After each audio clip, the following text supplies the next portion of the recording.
Hi, everybody. So recently I was asked about tips for making a pinwheel block.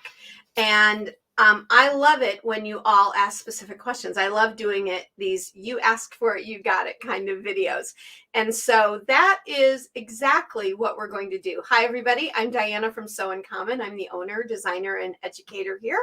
And today we are going to give you some tips for creating a pinwheel block. Now, a pinwheel block really is one of the easiest quilt blocks we can make because it's just half square triangles. But it can also get a little confusing because it's kind of like a puzzle when we go to put it together. But I hope the tips I have for you today are going to help you out. Now, here at Sew in Common, if you're new with us, we piece our blocks on the embroidery machine. However, the layout, how you lay it out, will work regardless of how you've pieced your blocks together. And then I'm going to go into some trimming and sewing ideas that are specific for when you work with the embroidery machine. So if you would like to try, if you've never tried piecing in your embroidery machine before, you can, whoops, wrong one. You can go to our website, sewincommon.com, and grab our January block of the month for 2023. All of our blocks of the month sets this year are free during the year, but grab the January one because it was all about half square triangles, and you get a couple of sizes, and that'll be helpful for you because with a pinwheel, you need 4 half square triangles. So pretty easy to do. Let's flip our camera over and let's take a look. So here we have four half square triangles, and you can see that we have a pinwheel here. Now, we have a pinwheel with the batik, or what we're going to call the solid fabric today, or we have a pinwheel with our print. Now, we're going to follow today by using the batik or the solid as the pinwheel that we want to pop out. So that's the batik is going to be the pinwheel. Okay. So this is what I like to do when I'm making a pinwheel. I like to think of the overall pinwheel as my block, and I like to divide it into quarters, vertically in half, horizontally in half. Okay.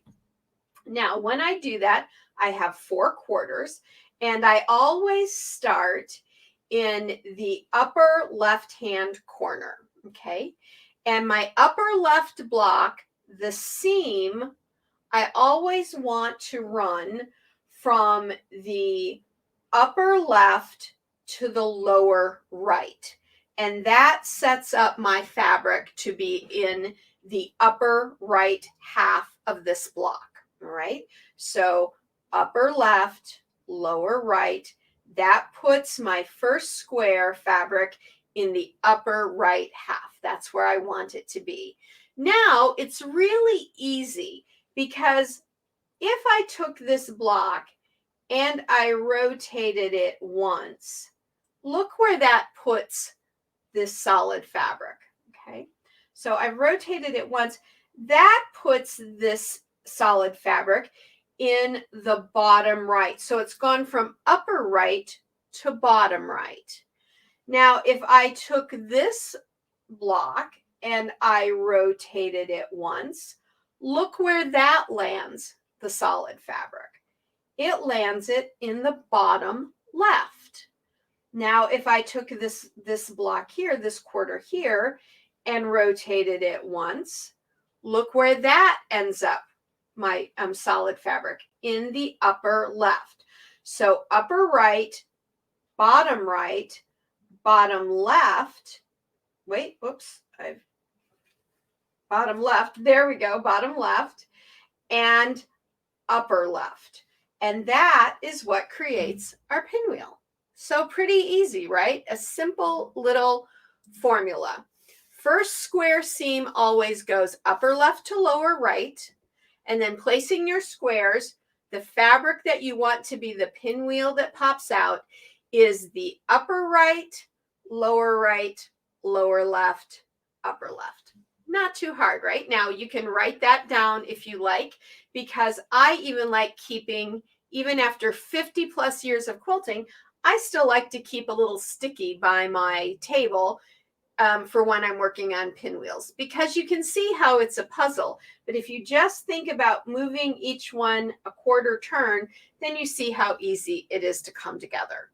So I hope that tip was helpful for you for laying out your pinwheel. And that works whether you're working with pinwheels that have been pieced in the hoop of the embroidery machine, or pinwheels that you've done by hand or on your sewing machine, okay? Now, this next part specifically is for all of us that are doing this work with our embroidery machine, because what we need to do now is we're actually going to do the finished sewing together on the sewing machine. But it's really easy. We don't need a quarter inch foot, or anything special. Let me show you. So when you trim your squares out of the stabilizer, now I typically like to use a wash away, because I can just take a little water pen, run it along my seam, and peel away this outer edge. Takes away some bulk from my seams. Also, I like to use a pinking blade on my rotary cutter, because all those little dips you see along there also take bulk out of your seam. So that's cool, right? Now, on this older one, these older blocks that I have here, I pieced those with a poly mesh cutaway stabilizer. That's perfectly okay as well, or even a lightweight muslin.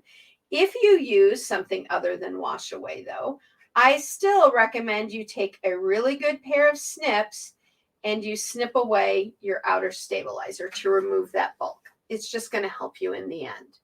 So when you're trimming these out, because you've pieced them in the hoop, you'll always have a stitch line all the way around the square. That's the edge of your finished square.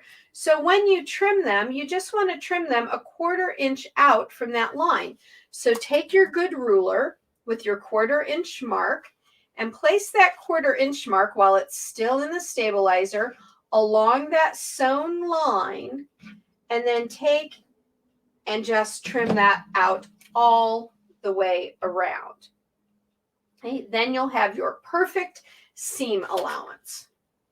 Okay, so pretty easy to do that, right?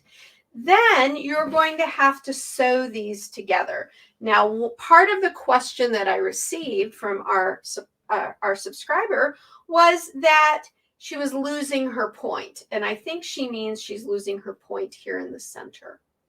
So there's a couple reasons. You see how I like to cut my points off at the edge right there in a diagonal? After I've cut them out, I just go in here and do this. Well, right here, I can tell you, I got really close to my sewn line. This one is a really good one. I got really close to my sewn line. That can make you want to overcompensate when you're sewing them together. And sometimes you do that, and then you could lose your point. Now, I will be the first one to tell you, I don't get crazy over getting my points perfect, because I don't believe anything is perfect. If they're not quite on the dime, I'm fine with that. But if you have to have them as perfect as you can get them, here's a trick for you. When you fold these together and you're going to sew them together, I always like to use a couple little clips along here. But before I do that, let me take a Sharpie here and just color this stitch line so you can see it a little bit easier. There you go. So here is my stitch line. Now, normally you would say, well, if this is a quarter inch, I'm going to put my needle right there and I'm going to sew right on top of that stitch line.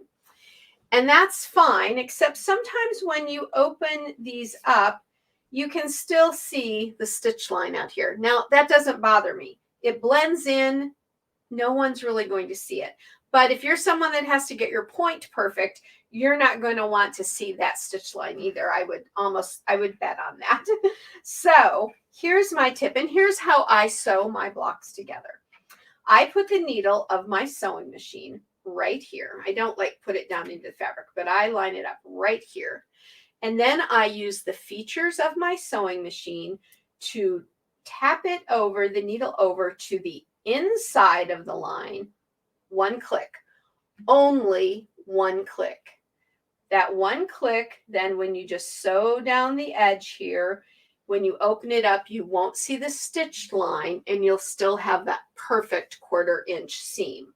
However, if you go, oh, well, maybe 1 inch, that doesn't look, or one click, that doesn't look like it's enough. It's not supposed to look like it's enough. It's supposed to look like, oh, that's nothing at all. And that's what you want. But if you think in your head, oh, if I bring it over 1 stitch, maybe I should really bring it over 2 because it doesn't look like it's really moved anywhere, and you bring it over 2, that's when you will lose your point, okay? Because you are actually starting to take away a larger seam section there. So line it up right on that point and 1 click over. It won't look like anything, but trust me, it will keep your 1/4 inch seam and you won't see those sewn lines. Okay, so let's now go back to our main camera. Okie doke. So I hope that helped you all. Here again is our formula for putting the pinwheel together.